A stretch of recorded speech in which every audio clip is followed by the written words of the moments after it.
Thanks for staying with us. We're going to start with the nation. Perform or get sacked, President warns ministers. Ajero held to protect him, says police. President seeks lawmakers not to borrow $7 billion and 100 million euros. EFCC changes tactics over suspect's passport seizure. Stock market 70,000 points set new record. Rift between Wike over soon, says Fubara. And 18.6 trillion required in 4 years to fix roads, says Umahi. Let me start with the major headlines. So the president yesterday gave a serious marching order to all the members of his of FEC. Actually, there's a three-day retreat ongoing, organized for ministers, permanent secretaries, heads of government agencies, and parastatals. Held yesterday at the conference center. He told them that if you cannot do the job, please leave us.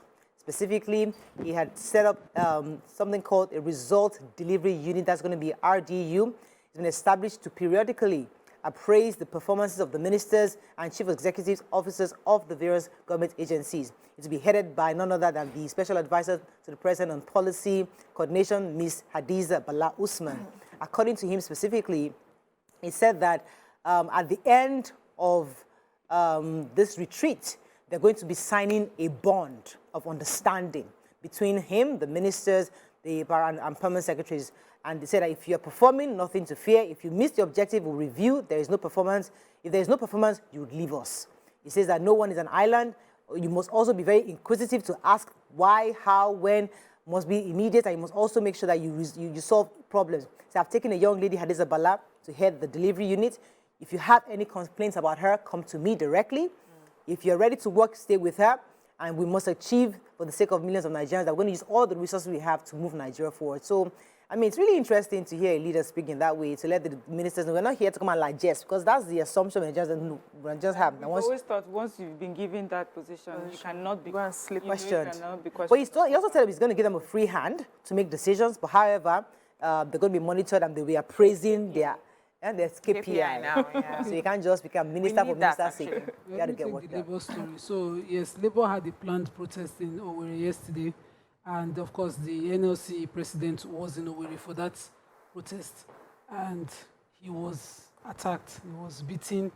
He had a red eye. In fact, the spokesperson, the spokesperson of the NLC said that he was taken to the FMC, the Federal Medical Center, after the attack. He said that his right eye was completely shut after he was beaten. He was also taken by the police. The name of the comrade is Benson Ukpa. That's the head of information and publicity for the NLC. But there were criticism that why did Joe Ajero himself even take part in the protest when the National Industrial Court had ruled against such. There was an injunction saying they should not hold that in Owerri yesterday. And they went on to hold it. But the account of the police was that they rescued him. So they went to picket the airport, to join in the protest, and some fracas started. Before they could say Jack, they were beating him, rushing at him. The police said they intervened and helped him escape. They took him to safety. They were not the ones who got him that beating, because what trended yesterday was that while he was protesting, the government used the police to attack him, but that wasn't true. The government have said they don't have a hand in how he was so brutalized. And the police said, no, they were there to restore peace and help him escape. That was their own account. The EFCC has also said that going forward that they need to stop the arbitrary seizure of international passports of suspects under investigation. They say they have new guidelines, and in the new guidelines, premium attention is focused on the rights of suspects, especially where arrest, detention, and bail is concerned. Specifically, operatives of the commissions are not allowed to demand for professional certificates of sureties as a bail condition.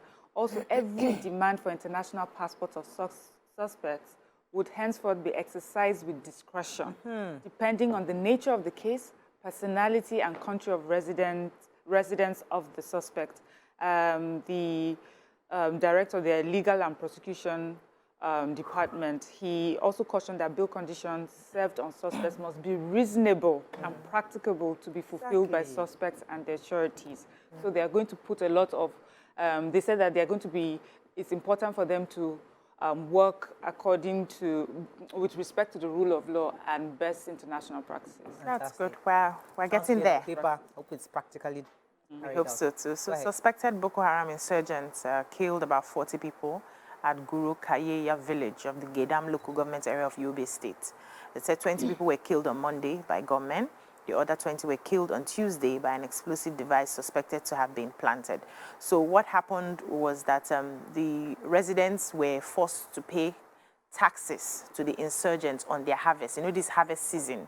So by the time they came to collect the harvest, they didn't have it to give to them. And so they brought out 20 of the farmers on the road and shot at them. They killed them. So another batch of farmers went there to bury the 20 that had been killed. On their way back, there was this explosive. It was like a landmine, and they went into it, and another 20 people died. And they're saying that that place is now like a hotbed of Boko Haram terrorists, though the Yobe State Police Command said that he would not call them insurgents yet till after investigations are done. But now about 40 persons have died. And he narrated the story that what happened initially was when they came to collect the taxes from the community members and farmers, they refused to give it to them. They called the police on them. So security men engaged with the insurgents and killed a few of them. Some of them got injured. And so they came back in a reprisal attack to organize the killing of those 40 people that just happened. Before I move on to the next paper, I have to go back to our president's speech because it's been a long time I heard somebody talk like this. So I have to just let Nigerians have an idea what this president is saying. He's saying it's our country, we have no other one. He's saying, telling the ministers, don't be afraid to make decisions. Don't be antagonistic to your supervisors. If you are wrong, debate it. I like that. I stand before you and I've also claimed that I'm not God. I make mistakes, point it to me, I will resolve the conflict. That error, perfection is only for God Almighty. I mean, I thought it was a share. It's a really interesting article, but I think Nigerians to read it. The Punch. Court stops Fubara's removal. PDP governors consult Wike. Traders lament as fire destroys 300 shops in Lagos market. My daughter's boyfriend blackmailed her to commit suicide in the UK, says father. Tax-seeking gunmen kill 40 in Yobe. Attacks. Reps probe 200 billion naira spent on postponed census. Crude shortage delays Dangote refinery, 5 others take off. And Tinubu seeks $7.8 billion and 100 million euros fresh loans. I have the picture story in the Punch. Picture story, go ahead. So, yes, they're around the Gomu area. The Ladipo Plank Market got burnt. And about 300 shops were totally razed by the fire. They have their shops in 5 lines. There are 75 shops per line. And so 4 of those lines were totally razed in the fire. According to the spokesperson of the Lagos State Fire Service, Amodu Shakiru, they cannot trace the cause of this fire to electricity. They said at the time before the fire and even after the fire during the fire and after the fire, there was no electricity in the market. So it must be from negligence and, reckless acts by the marketers within the market. They said the loss was huge, of course, but they've been able to stop the fire. Yeah, so the Minister of Works Minister, Dave Umahi, said that the federal government will need 18.6 trillion to address issues affecting the road sector in the next 4 years. Trillion, or not billion. And he said this when he was at the House of Representatives Committee on Appropriation Bill to defend the 300 billion for the ministry from the 2.17 trillion supplementary budget.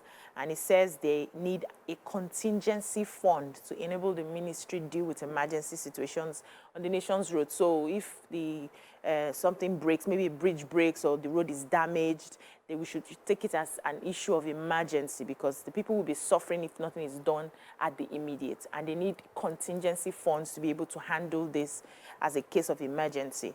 And so this is the amount of money that they will be needing. And, they're trying to see how they can put their heads together to see how they can raise this money because we need to begin to fix our infrastructure. Okay, let's go on a quick break. When we come back, we continue with our review. Stay with us. We'll be right back. Thanks for staying with us. So, as part of update on the former governor of Rivers State, Wike, and the current governor, Fubara, The Rivers State High Court sitting in Isiokpo on Wednesday issued an interim order restraining the Rivers State House of Assembly from proceeding with the planned impeachment of Governor Fubara. The court restrained the Speaker, Martin Amiewule, and Deputy Speaker Dumle Mao from going ahead with the impeachment. However, the Minister of the FCT has spoken. He said they have talked about the crisis in Rivers State. Let me tell anybody who cares to know. Nobody can intimidate me. I'm quoting him verbatim. It does not matter whatever you go and bring thugs and do whatever you will say from Ijo. If you want to do something, I would. If I want to do something, I would do it. Impeachment is not a military coup. Impeachment is provided by the Constitution. So what are you people going about?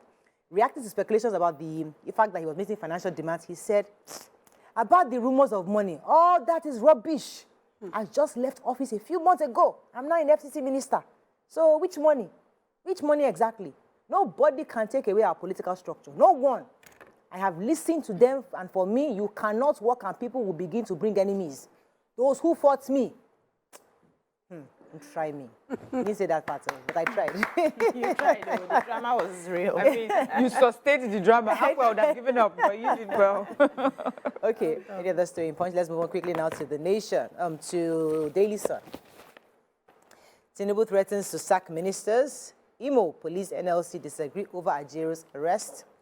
Supreme Court resolves Ukpo Abagbagana land tussle. Appeal Court sacks Soswam from Senate. Moro wins. Senate approves nomination of 7 INEC resident electoral commissioners. PDP demands disbandment of Plateau election appeal panel. Akwa Ibom economy experts, corporate organizations excited about the editors' conference. Reps to probe 200 billion naira expenditure on postponed 2023 census. Okay, which story? Okay, so we know that the former governor of Benue State, Gabriel Suswam, was the senator representing Northeast until yesterday, when the Court of Appeal in Abuja nullified the election, and the results and the return of him as the senator representing Benue Central. Sorry, is it Benue Central? I can't even remember again. So they've now returned Abamoro as the validly elected candidate to represent that constituency in the National Assembly. Basic. Okay. So operatives of the Economic and Financial Crimes Commission, EFCC, yesterday raided some hostels at Obafemi Awolowo University, Ile-Ife, Osun State at midnight and arrested 69 students for alleged internet fraud. They said that they arrived the area around 1 a.m. in their official vehicles and branded jackets and forcefully broke into the hostels and started arresting the students. One of the students said, that was staying in the hostel, said they started hitting the doors when they came, asking people to open up. And even all the people they arrested could not contain in their vehicle. They weren't able to take all of them in the vehicle. However, one of the students narrated that they came into the room, asked her to switch on the lights. They checked in the room. They didn't see a guy. They went out. They came back again, asked her to switch off her phones. But the public relations officer of the university, Abiodun, said the university had already sent delegates to the office of the EFCC to find out if everyone that was arrested was from the university, and also what was the cause of the arrest that was made. And they don't want people to keep saying that everybody was from the university. They may have other people who are in the hostels who are not from the university, but afterwards investigations will commence so that they find out exactly what happened. Yes, so the reps is moving to investigate the 200 billion naira that was spent on the postponed 2023 census by our National Population Commission. I think we all know the importance of the census. The representatives are saying that the last time we conducted one was in 2006, and we're into 2023, and as we know, the data that would have been gotten from the 2006 census is far from reality today and cannot validly form a solid base for the formation of national economic policies that will aid the federal government in administering viable national planning. So, the investigation is really to find out what they've done with the 200 out of the 800 billion they've received so far, and also what the next steps will be when it will be carried out. Because if the population and housing census fails to take place within 12 months, the information gathered across the country will become stale, a waste of resources, and the country will have to increase the cost of gathering fresh information. The committee that will be investigating this also had, asking for a few things, that the Accountant General of the Federation needs to respond to them, especially also concerning the funds that were released during the COVID-19 intervention period. They would like them to give us a detailed account on how that money was spent as well. Okay, still on the River State story. So Governor Fubara has said that the crisis would soon be resolved. That this is just a father and son disagreement. Don't they calm down? Hey, this is just a father and son. That's why they say you should mind your business. I'm telling you. After all this, I'm telling you. Sweating. The man said it's a father and son matter. So everybody should just calm down. It's a family matter. It's a family matter. That's what They know they put mouth on. Moving on to Vanguard. Foreign debt to stop $51 billion as Tinubu seeks fresh $7.8 billion and 100 million loans, Eurozones. Imo labor protests, one feared dead, many injured, NLC president brutalized. Anger as EFCC arrests 72 OAU students in midnight raid. Non-performing minister, others will be sacked, says Tinubu. Editors confab excites Governor Eno, corporate organizations and economic experts. More legal controversy looms over FBN Holdings rights issue. And Fubara will stand with Wike. Wage, that's Rivers Elders. Rivers Elders saying they stand with Wike. So say Fubara says... Fubara, according to Fubara matter, we stand with Wike, says Rivers Elders. Let me take Wow. Wage award 40% salary increase. Federal government dashes hope of workers can't pay MDAs. Story are we starting with? I have an Amotekun story. It's So not here now. Okay, sorry. I did not see story in front now. I went to Who has front page story first? She Nobody took has. the story that we have. Yeah. Who has wage award 40% salary? I have it actually. So I took pictures of so many stories. Give me a minute to find it. All of the OAU? Who has the OAU? Nobody has. I've taken OAU now. She's the one that took in Everything. the story that I had. Okay. Nobody's one of the labor. Nobody talked about The labor. son. No, she did Nigeria. already. We did Okay, all right. in the nation. Okay, so we'll just take the story that comes to mind. Take Yes. Anyone? Yeah, I've seen the wage award. Yes, it's very important. Yeah, and I remember the story now. So there are indications that the federal government's promise to pay additional 35,000 naira wage to its workers for 6 months have run into a hitch. And the story says because of lack of cash. Now, the federal government said they don't have enough money to pay all the federal employees that they had initially announced they were going to pay after the fuel subsidy removal. And, they are saying now that some of the MDAs will have to find ways to generate the money to pay their own workers, after all the promise that has been made. And, the announcement was not received well by workers. And, initially when they said they were going to pay this, it started from 25,000, it was moved to 35,000. NLC still expressed some reservations by this amount of money that was meant to be paid. But now they're saying that they do not have the money to pay all categories of workers under the federal government employ. And, they have to start finding a way to fund their account. Some of the MDAs are complaining that they don't even generate money in the first place. They are not a money-making agency. How are they going to get money to pay these people who are waiting on the federal government to help cushion the effect of, the subsidy? And I'm wondering, this one that the federal government is saying that there's no money, I thought they wanted to buy cars and some other things. Why don't they just... Thanks. Why don't they just swap it, for the things that are needed? People need to survive at this time. The 35,000 naira, as far as I'm concerned, is not even enough. But it will go a long way to sort of help, But I'm sure we're going to talk about the budget and what's happening right now some other time. Okay, any other story? Well done. I think we have, there's no Tribune today. Okay, that is all we can take. I was trying to look for the, so the president, Bola Ahmed Tinubu, yesterday urged the National Assembly to approve his request to borrow $7.8 billion and 100 million euros as part of the 2022-2024 borrowing plan for the federal government. The president's request was contained in the letter to the Senate President Godswill Akpabio at the plenary. In the letter, the president said that the former Federal Executive Council, SFEC, under ex-president Muhammadu Buhari, had approved the loan facility back on May 15, 2023, to finance infrastructure, health, education, agriculture, insecurity, and other sectors. Hopefully, salaries will be part of this. The president noted that the African Development Bank and the World Bank had indicated interest to assist the country in mitigating the economic shocks and recent reforms with $1 billion and $2 billion. So, so that was a letter that was sent to the Senate yesterday. We'll see how Do that we have goes. one more minute? Oh, go I ahead, have another story. So, Ondo State security outfits, codenamed Amotekun, yesterday said that about 20 commercial motorcyclists have been killed and their motorcycles stolen within 3 weeks across the state. It's happening especially in Akure.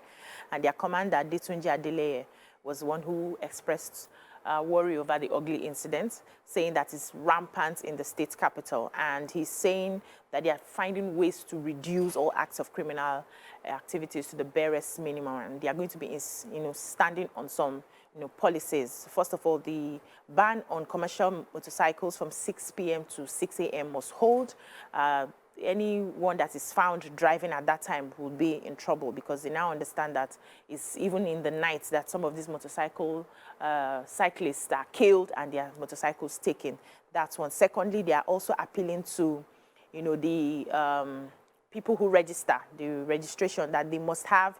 They will not just be going around with stickers. They must be registered. If you have tinted glasses also, you must get a permit for that. And the dealers should have dealer numbers, not just ordinary stickers for the motorcycle, so that they can be able to trace it if peradventure is stolen by criminals. And more things will also come on how to protect their lives, especially in this season. Okay, just to add, to respond to your story concerning the 35,000 naira wage, I'm reading here that the federal government had earmarked over 800 billion naira in this year's supplementary budget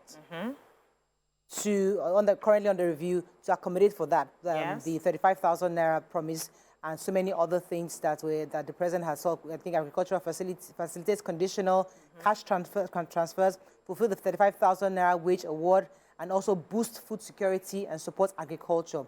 So from that 800 billion that has been allocated, they're giving about 210 billion for 4 months. This wage award is a testament to the government's dedication to supporting the workforce and ensuring that they receive the financial support that they deserve. So the money is being allocated for in the supplementary budget. So I'm not sure that the article says that they don't have money to. That's what he's saying here. It's in the Vanguard. I think I want page 4, please. People should read it and maybe have a better understanding. Okay. All right, let's go on a break now. When we come back, move on to the hot topic of the day. Stay with us. We'll be right back.